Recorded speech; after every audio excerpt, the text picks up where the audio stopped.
everyone, welcome to Hcare.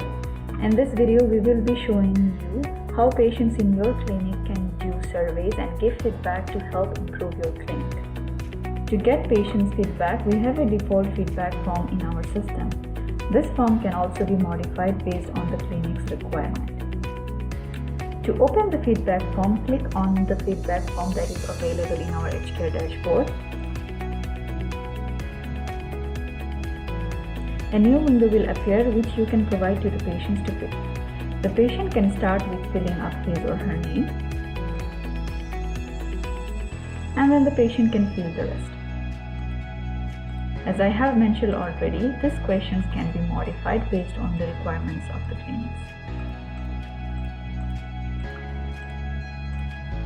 The patient can also type some extra notes or comments if needed on this command box below.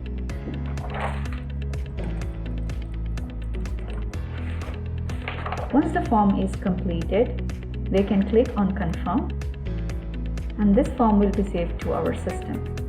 In order to view all the feedback forms from these patients, you can simply go to Patient menu and click on Feedbacks.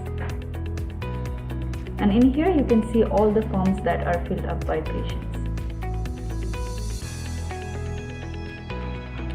So that's all for this video. Thank you, and I will be seeing you in